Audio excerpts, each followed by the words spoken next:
Oh, Connor, what's that you've done to the corner of the coffee bar there?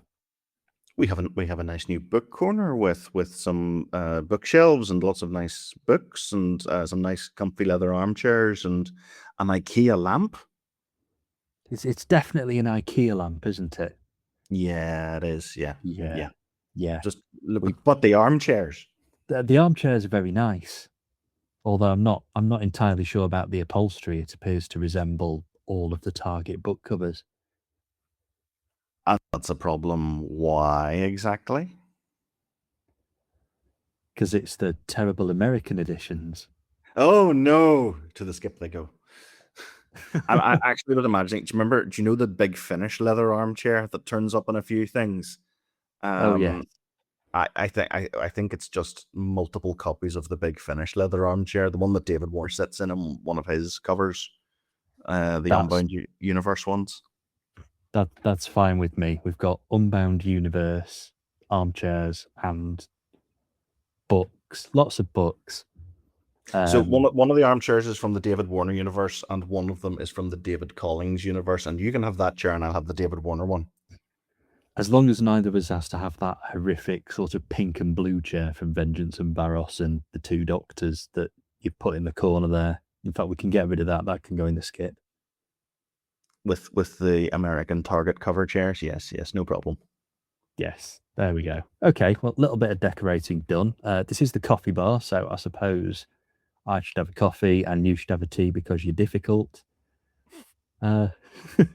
It doesn't taste coffee just tastes horrible. I never got the taste for it. I've tried. I get judged for it every time. It is filth. I started working in education and coming to like coffee was mandatory. Like it's actually part of your PGCE. I think on your first day as a teacher, that just you walk into the staff room, they sit you down in a not very comfortable, not leather armchair. And I can't even say armchair because they usually don't have chair arms either. And they hook a little IV of coffee into you and say, "Congratulations, you're hooked." You will keep drinking this until you like it. You basically just have to keep drinking cups of coffee until you like it, and that's Trust what us, it's happened the to only me. way to survive. So you sit down with your tea. I will sit down with my coffee. We'll both grab a book to discuss, and remind the listeners at home that they are listening to a podcast of spurious morality.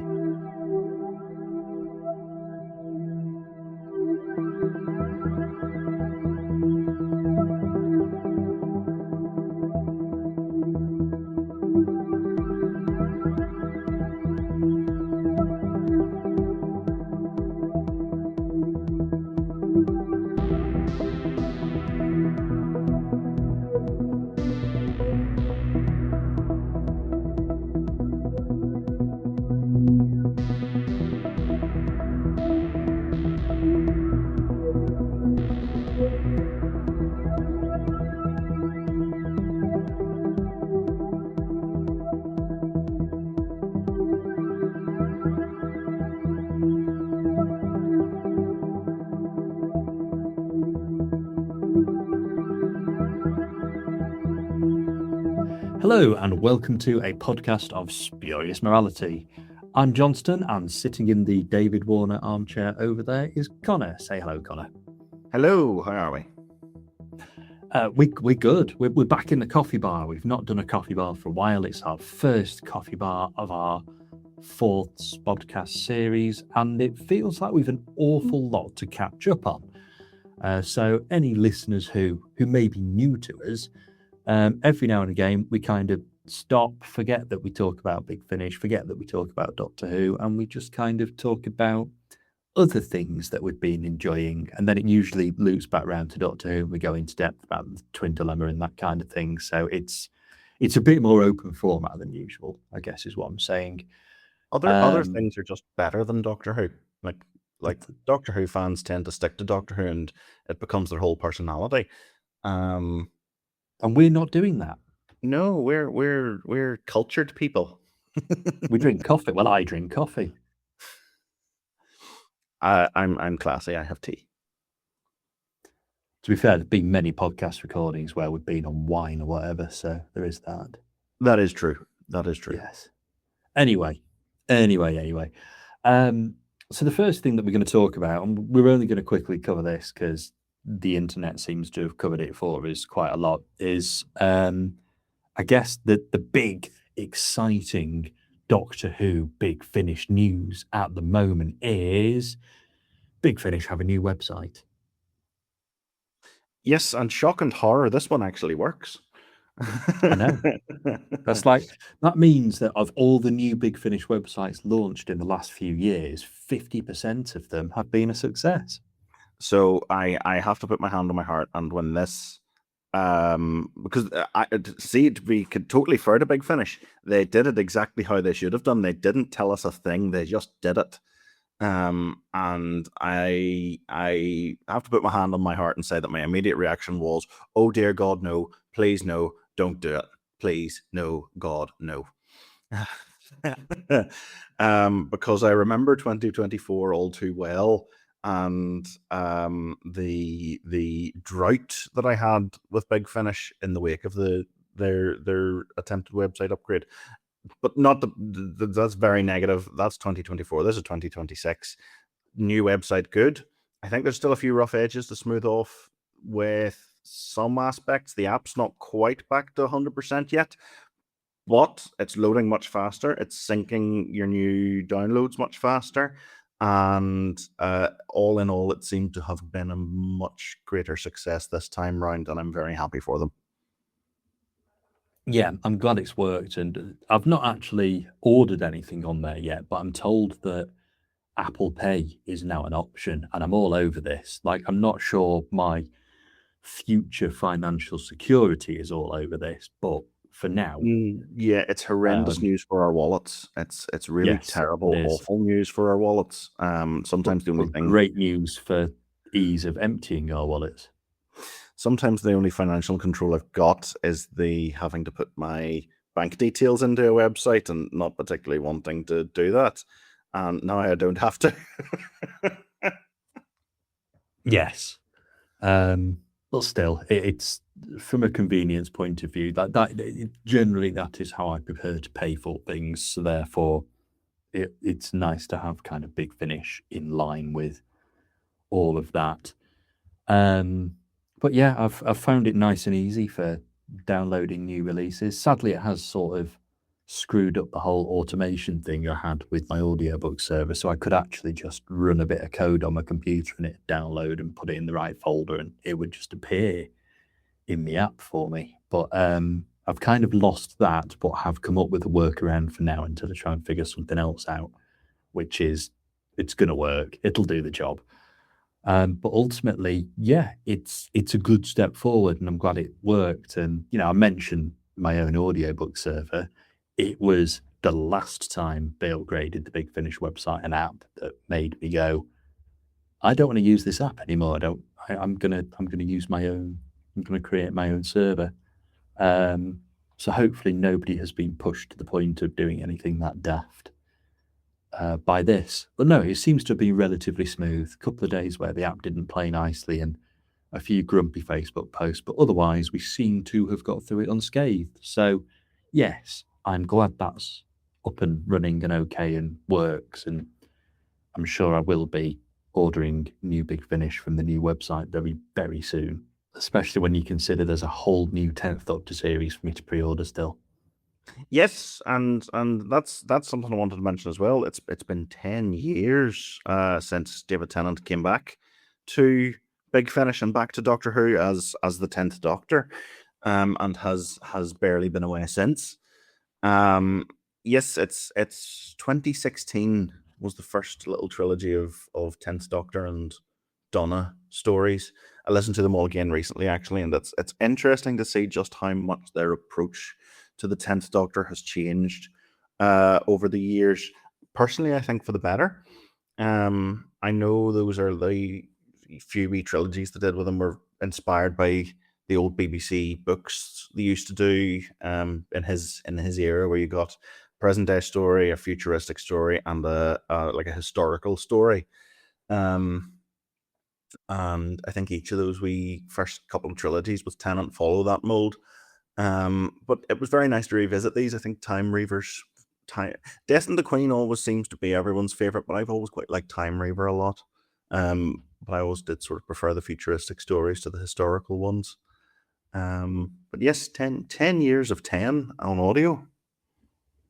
which is great. I suppose it's one of those things that for quite a time we always thought, no, that's never going to happen. And then it did happen, and it seems to have happened in like little clusters. Like they've obviously got David Tennant for 2 weeks every now and again and just sort of locked him in a room and made him record constantly, and then sort of trickled those releases out over the course of a couple of years. Which, great, that's how it's worked. David Tennant's quite clearly up for it. I think he'll take any excuse to be the Doctor. He can. But what we've got lined up now is a new series in the same way we've got 13th Doctor and 9th Doctor, and they were, particularly 9th Doctor, obviously was something that we really didn't expect. So if that's how it works, if a series of 12 over 2 years is the way we are going to get these actors still playing the Doctor, because they're all busy working actors still. It's not like they're at a level of not acting so much that maybe some of the older Doctors are. I'm all for it. It's a good little format. I like it. It is. It's a format that really works and has really been working very, very well for the 9th and 13th Doctors. What are your what do you expect from the 10th Doctor series, or do you have any predictions for what we're going to get from the new 10th Doctor stories? Not so much predictions, but I have a few things that would be nice. I'd rather not have a new companion. I'd rather either if we can get one of the 10th Doctor's 3 companions, let's just do those adventures. Maybe not Rose, because she's with the 9th Doctor and we don't want too much Rose. Let's keep Rose as a treat. And if it has to be solo, it has to be solo. I'm all for towards the end of his life, post Waters of Mars, he's a little bit, oh God, what for done after all the Time Lord Victorious stuff in that. Let's keep the Daleks out of it. We had a 10th Doctor series literally called Dalek Universe, and that was sort of the last main set of 10th Doctor releases from Big Finish. So let's keep them out of it. Let's do something a little bit different. I don't think there's particularly much from the 10th Doctor era that can be kind of picked up and have something done with, is there? I think it pretty much tied off everything during the era. And let's avoid the 10th Doctor meeting the 14th Doctor. We don't need that. It's not big, it's not clever. What about you? They did specify in the announcement that he's playing the 10th Doctor and not Yes. David Tennant returns as the 10th Doctor in the news article. I do think there probably will be a new companion, and I'm personally quite excited for that, because I think if they were bringing back Catherine Tate or Billie Piper, we would have found that out at the same time as David Tennant, because it's David Tennant and Nick Briggs, I think, sitting side by side in that press release in the photo. And I think if it was going to have one of the other big names from the TV series, they would have been in that as well and announced at the same time. So whenever you watch the teaser video that came out with it, and you listen to what the Doctor's saying, it does sound like he's inviting somebody new on board. I do think there'd be a new companion, and I'm all for that, because it's one of the things that made Dalek Universe so well was David Tennant working with Anya Kingdom, and David Tennant's Doctor working with Anya Kingdom and Jane Slavin, and how they bounced off each other, and that sort of serialization, making it a proper series rather than a collection of stories. So I do hope for that. I do hope there's an arc, and I do hope there's a new companion, and it is an ongoing series, because that's something Big Finish have really mastered over the last few years with the new series Doctors. And it's what's setting apart what they're making now from what they made in those original 10th Doctor trilogies I mentioned before. So I'm going to totally disagree with you and say I'm all for that. I keep forgetting there's a new Out of Time coming as well, and it's a box set of 3 stories. Oh With yes, of course. that sort of flies under the radar of everything else in that news story about Tennant coming back, that there's going to be this thing. So, hand on my heart, my predictions for that. Probably the 7th and 8th Doctors, to tie off him meeting all the other TV Doctors, so it's classic TV Doctors. And I think either, and I would prefer one of these more than the other. I think it'll either be Tim Treloar as the 3rd Doctor or Jodie Whittaker as the 13th Doctor. And truthfully, I hope it's Jodie Whittaker, because they seem such good friends. Obviously, they were in Broadchurch together. They've done a couple of things together since, some of them tied to Doctor Who, some of them not. And I would really like to see David Tennant and Jodie Whittaker do a big finish together, and I really hope it's them. I'd also like more Jodie Whittaker. Like I've been on a complete sort of I've just reappraised everything about her Doctor since she popped up in the Reality War. Like it was the best thing about the episode for me. Just like that 5 minutes where she came in and she was just so the 13th Doctor. She was wonderful, and I'm like, yes, more of this. So much more of this.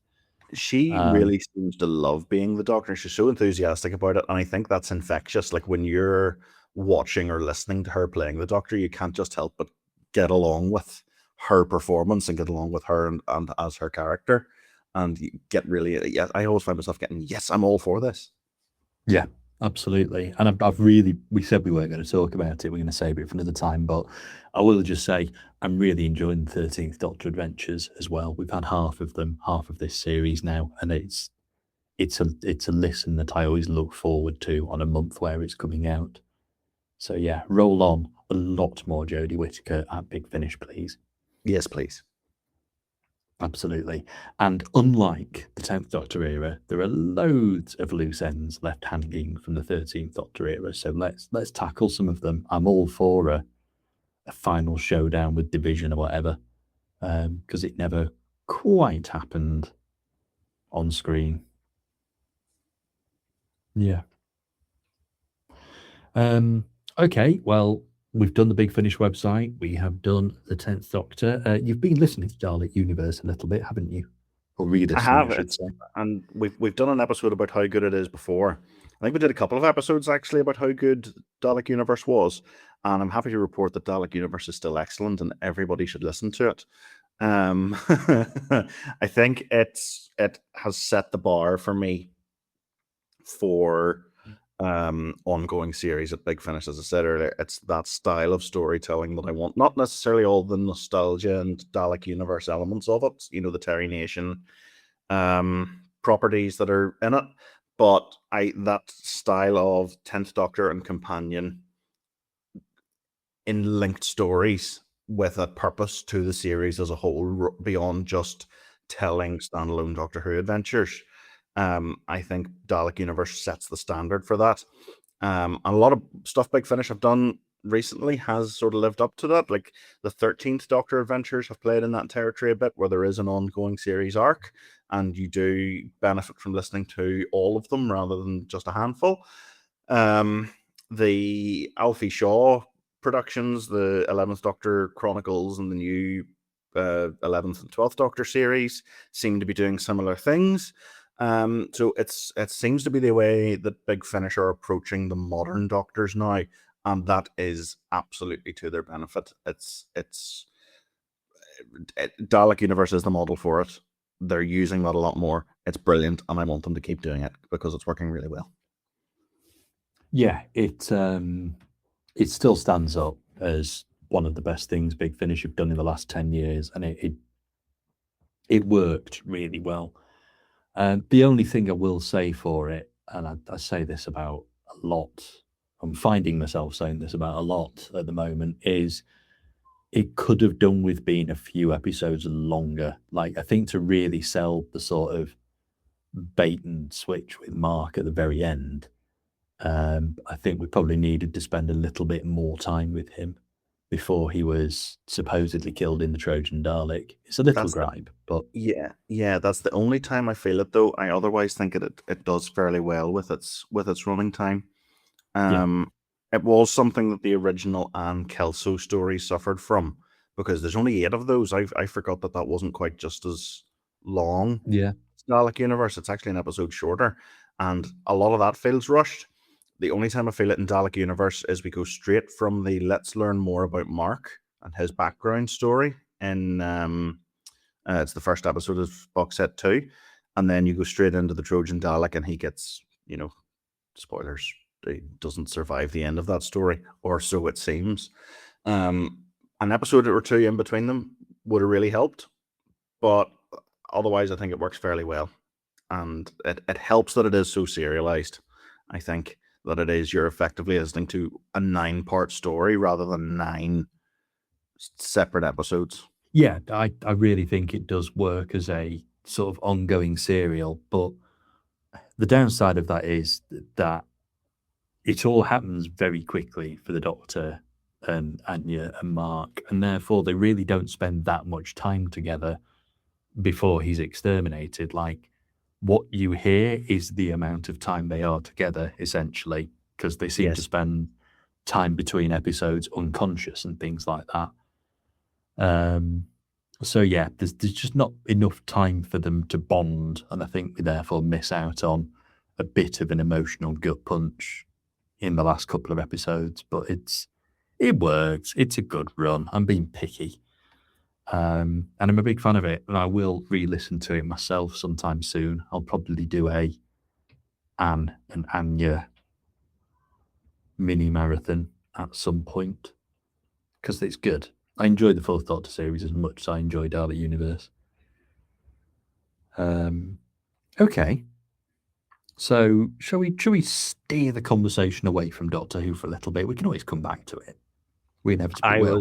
was being facetious earlier when I said Doctor Who fans only have a one-track mind, and we were going to I talk know. about different things because I knew exactly what was going to happen.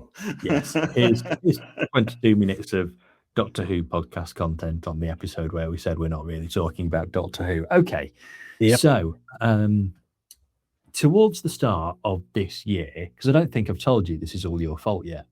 Towards the start of this year, you shared a post on a group chat that we're in saying that Brandon Sanderson's Cosmere has basically been picked up by Apple TV, and there's going to be films, there's going to be series. It's going to be huge, hopefully. And like I had it in the very, very back of my mind as, oh yeah, that's something that I should explore at some point. But that post of yours kind of prompted me to explore it. And I've been spending the last 6 months basically just absorbing it, and I've still got loads to do.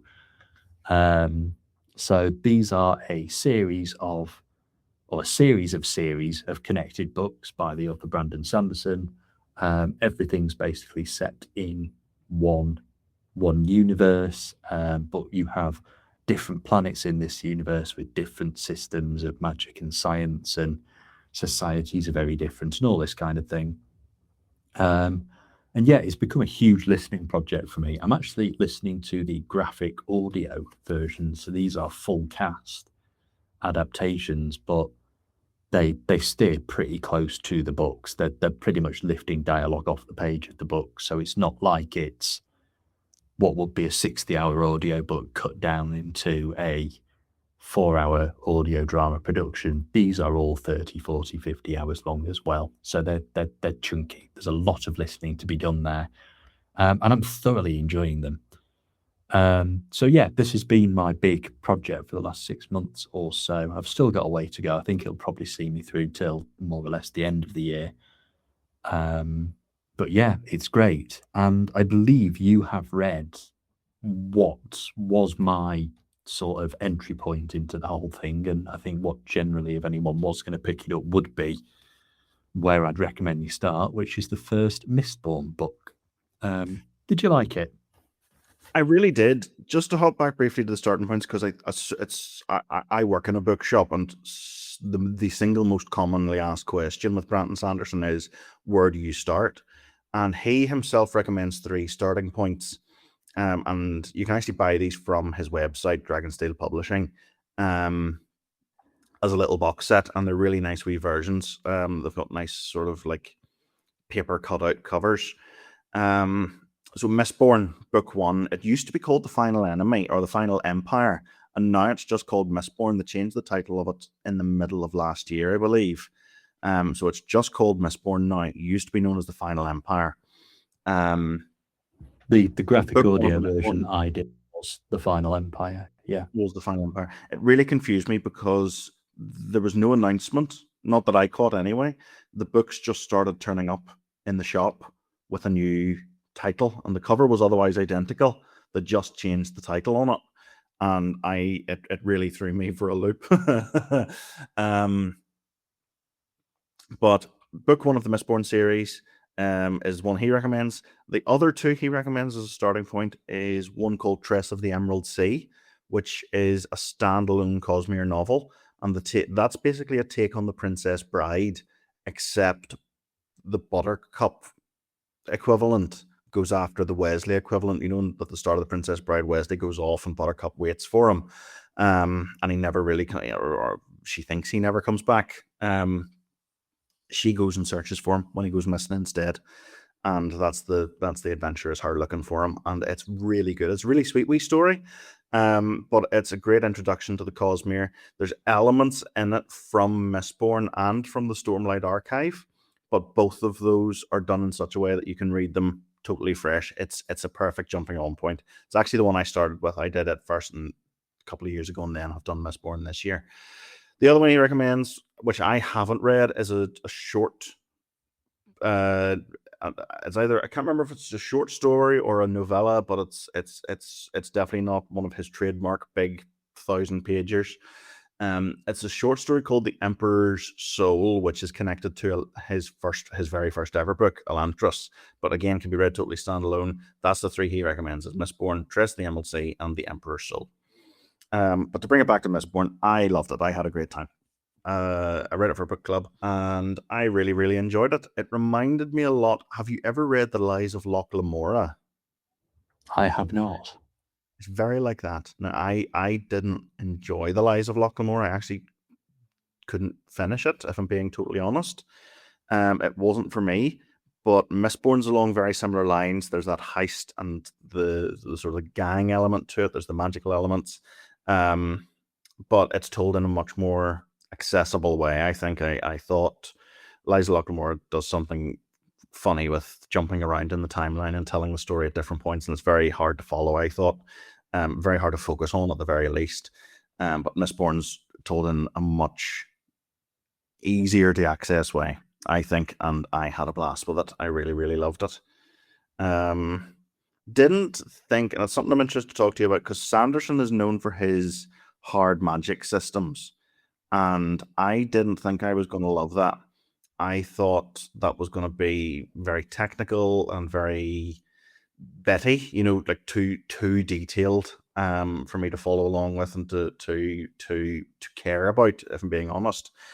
I thought it worked really well and very easy to follow, and it made some of those action sequences and the fight sequences that go on very, very engaging, and adds quite a bit in terms of stakes. I think as well. What do you think of that side of things?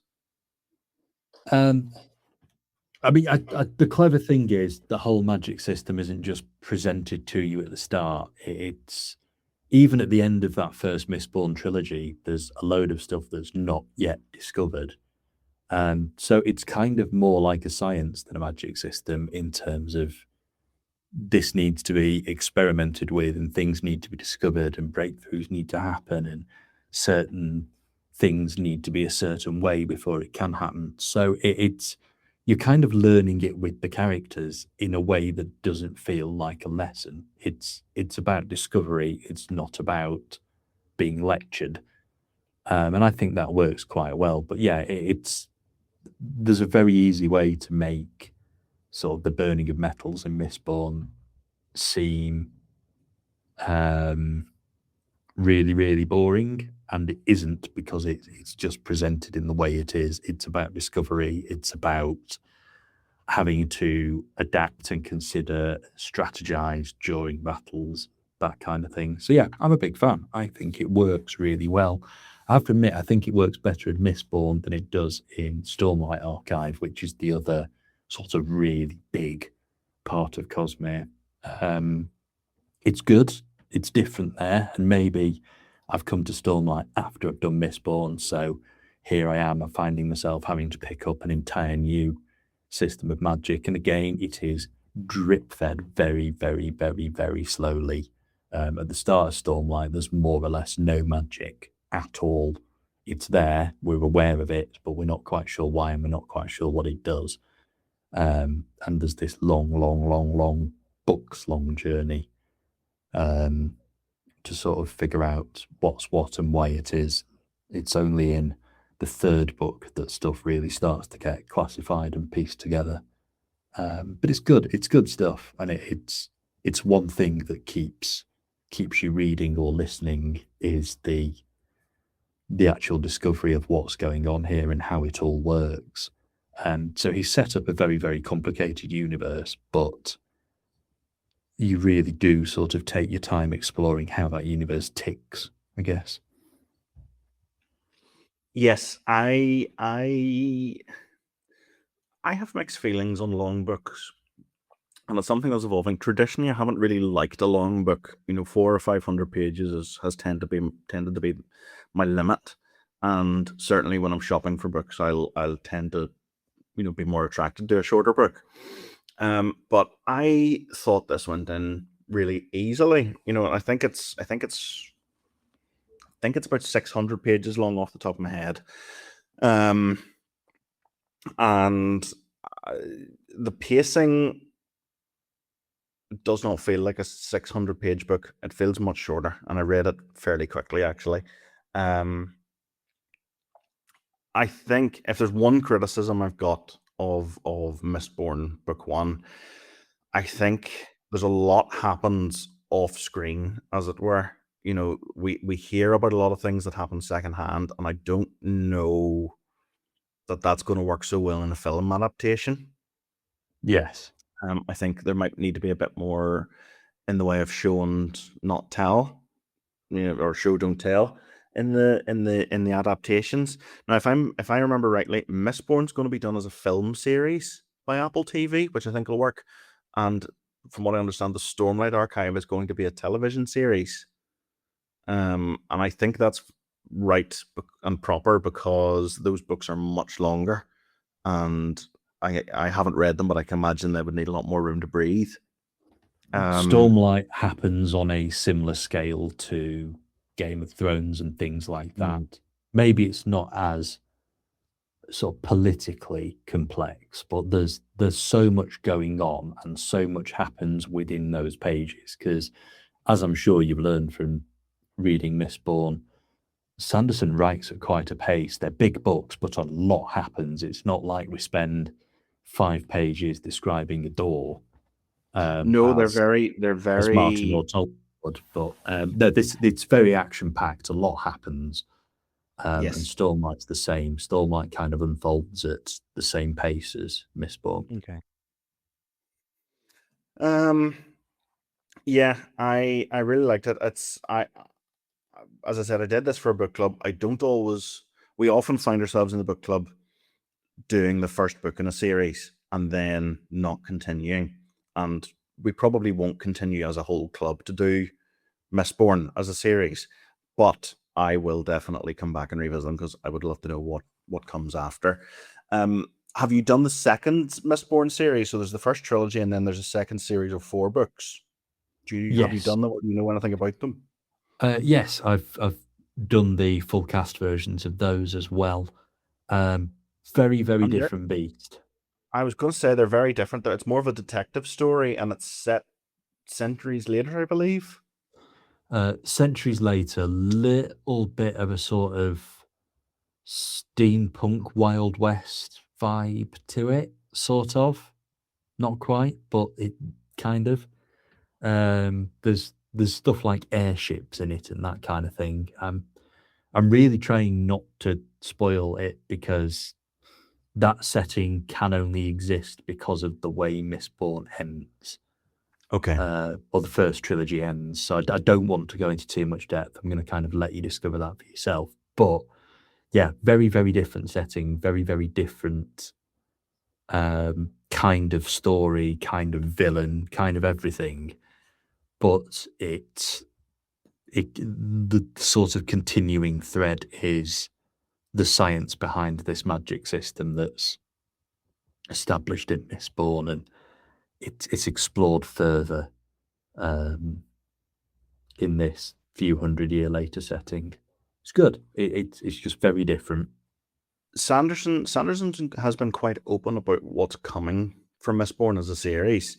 Because there's going to be, I think he said there's going to be 2 more series, and there Yes. will be time jumps in each of those. And I think by the time it ends, it's going to be a very different series to the one that you start reading, from what I understand, because he's planning to update the technology level and the sort of level of advancement as he goes.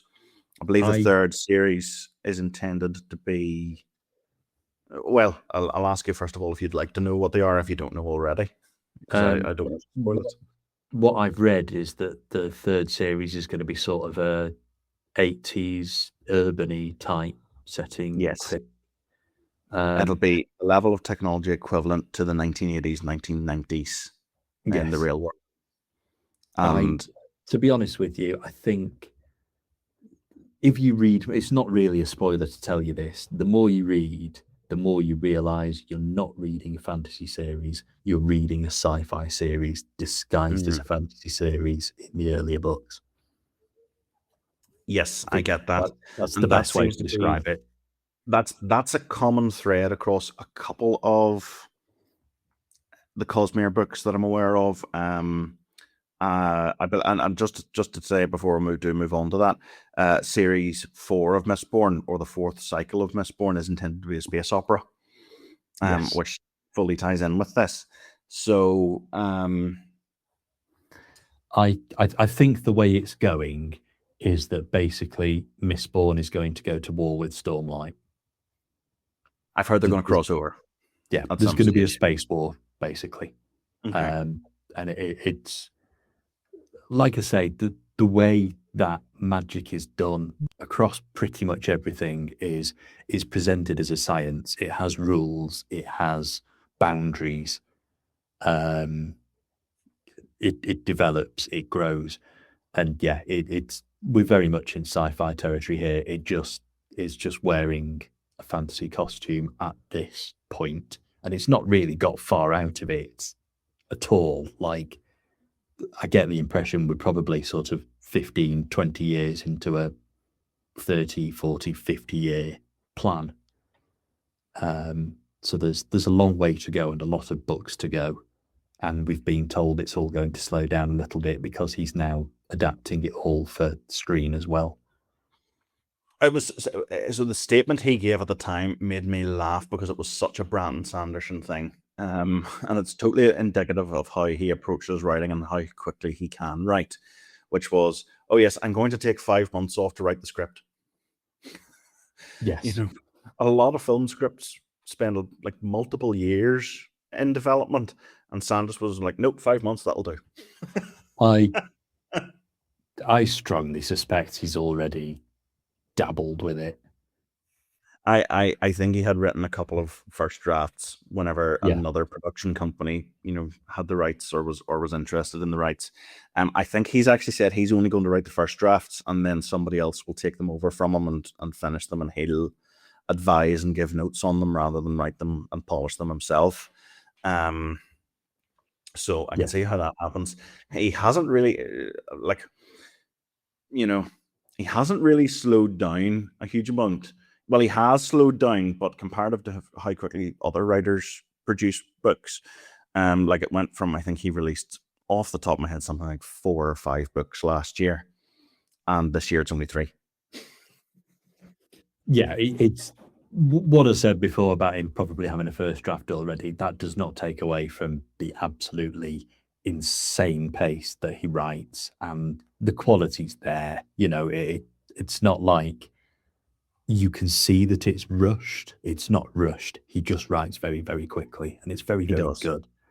I would thoroughly recommend listening, reading, whatever, getting into it. There's a quite handy app that I found on the Apple App Store. I'm sure there's a equivalent for Android or whatever other platform you're on. It's called the Cosmere Companion, and it actually gives you various reading orders to explore. So it sort of goes, well, here's the chronological version, here's the version they were released, here's another version that makes sense. So you kind of go on a journey of discovery and it all feels like it pieces together. That's worth a look. There's no right answer to what order you should read all this, but there's definitely sort of preferences that have been shared with a level of authority, and it's something Sanderson has discussed a fair chunk himself as well. Yes. It's huge. Like I say, this is a pretty much a year-long listening project for me, but I'm really enjoying it. I'm really enjoying sort of keeping the pace that I am doing. I'm kind of having a little break because there's some other stuff I want to read over the summer while I'm not at work, but I'll be straight back on it for commutes listening and all that kind of thing later in August. But yeah, thoroughly enjoyable stuff. And I kind of envy you just being at the start because you've got a lot of very, very enjoyable reading ahead of you. What I will say is The Well of Ascension and The Hero of Ages, the next two Mistborn books you've got, they're very, very different. Like they're both quite different books to what came before and each other. Yes, I've heard that as well. Yeah, like same characters, same settings, but kind of having read the first one, you'll kind of understand how the status quo of that world is entirely changed by the events of the first book, by how it ends. So yeah, you've got quite a different book ahead of you. I think I did actually prefer The Well of Ascension to the first one, to Mistborn. I think it just Okay. had a bit more kick to it. And the last few chapters are some of the most tense listening I've ever done, and I'm sure it's going to come off the page in the same way. It like the stakes get pretty high pretty quickly, and it's very, very good. It feels like a car crash in slow motion almost, and you can just see something coming that is possibly avoidable, but the characters don't have the understanding to avoid it, I guess is the best way to describe it. So Yes. yeah, you've a lot to look forward to. Yes, I'm very excited for them. I this has become a bit of a theme with reading because again, traditionally, I haven't over the last few years done a huge amount of series. Whereas this year, I've been reading more series and spending more time within series. Now, still not reading them back to back, but maybe once a month between other things. I'm doing a couple of series at the moment. So the big one for me is whenever I was in university, I read all the Sherlock Holmes stories over the course of my first year. And I made that a little project. Like I was going to read anything Conan Doyle wrote about Sherlock Holmes, all the short stories, all the novels. I was going to read them all. And I did it. And it was brilliant. I really enjoyed doing it. I'm doing the same now with Poirot, the Agatha Christie books. So I've done the first three so far, and I'm going to do the full. I think there's like 30. There's between I think 30 and 40 Poirot books, including all the wee short story collections. And I'm planning to read them all over the next while. I'm 3 deep so far. Started a month or two ago. Mysterious Affair Styles, the first one, enjoyed that. Enjoyed Murder at the it's the second novel, The Murder on the Links. I actually enjoyed it more. I think there's a lot of expectation on the first book in the series, especially one that has become as legendary as these have. And I had a better time with The Murder on the Links. I think it was a bit more confident in itself, and Poirot and Hastings are perhaps better characterized. The third one is one of the collection of short stories that had been published up to that point in different, magazines and newspapers and various different sources. They're not just as good as the novels to my mind, because I've read 2 of Christie's short story collections, and I've read this one, which is Poirot Investigates, which is all short stories with Poirot and Hastings. I've also read The Last Seance, which is a collection of more ghostly or supernatural ones, and some of them are genuinely ghostly and supernatural. Some of them only appear to be, and there's a couple of Poirot and Marple stories in there that, it appears to be supernatural explanation, but actually it's a more earthly solution in the end to those crimes. I think Christie was much better at drawing out the suspense and mystery over the course of a novel than over the course of a short story, because you're working in a much smaller space. You don't get to build the tension up just the same way. And I didn't get a huge amount out of Poirot Investigates versus the 2 novels, but the 2 novels I have had such a blast with, and I'm really looking forward to reading on and doing the full run. I think that kind of story does benefit from being a bit longer form. And none of the novels are like massive epics, are they? It's not like you're dealing with No. Lord of the Rings there, but they just give what's going on a bit more time to breathe, I suppose, which you do kind of miss out on with a short story.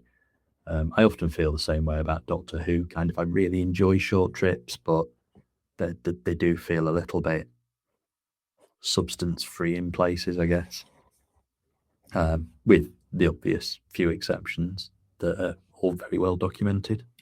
Well, we've finished our tea and our coffee, and we've talked about an awful lot, but not everything. So I think we should meet up in the book corner of the Spodcast Coffee Bar again next week and carry on talking about what we've been reading. It was that pesky Big Finish website chat that kind of distracted us. Who knew? So yes, we'll leave it there for now.